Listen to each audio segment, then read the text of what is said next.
It's 5 minutes. Good to go? 18.9 billion. That's not the number of the richest man in the world. It's not the value of the biggest company in the world. That is the amount of money that college athletes bring in every year for the NCAA, their respective conferences, and their program which they attend. Now, as those athletes play their sport and do what they do, they receive zero of that money.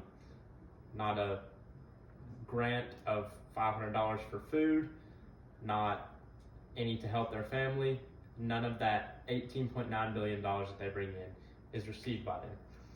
Next year, we will all be college students. A majority of people that I would usually be giving this speech to would be college students.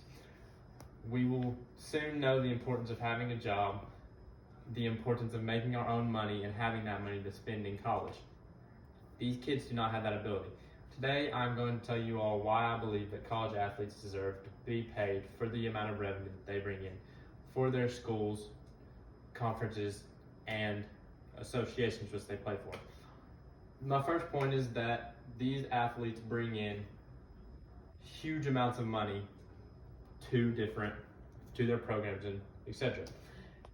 In 2019, March Madness was quoted to make just under $1 billion. The college football playoffs was quoted at making $533 million. Other sports make up probably the rest of that revenue, but this is a large amount of money. March Madness is watched by everybody I know. The college football playoffs watched by everybody I know. People go to the UK football games, UK basketball games, yet they make zero of that money that they bring in. And my next point is these athletes do not have time to work. They put north of 40 hours a week in working on their respective sports. Basketball players have practice, sometimes 2 days. Football players have practice, sometimes 2 days. Every sport has a consistent practice load, not only during the season which they play, but in the off season too. They put more time in towards their sport during the off season than they do during the sports season. Not only that, these athletes and students put in more than 30 hours of school, 30 hours a week in the classroom. That total averages out about 80, 40 and 40, give or take. 80 hours in a week is a lot. 7 12-hour days is 84 hours.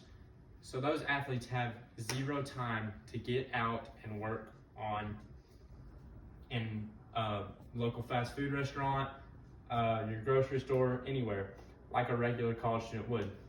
They are putting so much time into basically what they have to make their job if they do not get paid for that work that they do. And not only that, they're in the classroom over half the time, keeping their grades up so they can continue playing the sport which they love.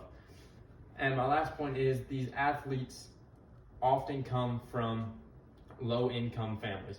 87% of college athletes come below the, I'm not sure what it's called, but poor,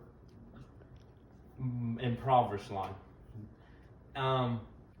And less than 1% of athletes get a full ride scholarship. A full ride scholarship is where a college student has everything paid for: housing, books, food, etc. Only 6 sports can give out full ride scholarships. All the other sports have to somehow figure out, those 6 sports are known as the head sports. The other sports have to figure out not only athletic but academic money to help these impoverished kids pay for their schools. Oftentimes these families cannot afford to pay for the school. That is another reason that I believe these athletes deserve to make some sort of money, so not only they can help themselves and make some sort of living for themselves while they're putting in so much time in their sport, they can also help their families back home in a very poor and marginalized area to pay for their tuition and take some financial relief off of that family's shoulders that they will not be able to take.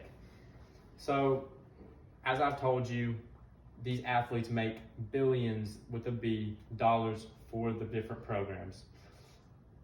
Not only that, they put tons of time in week after week with their sports and their classroom to keep playing their sport.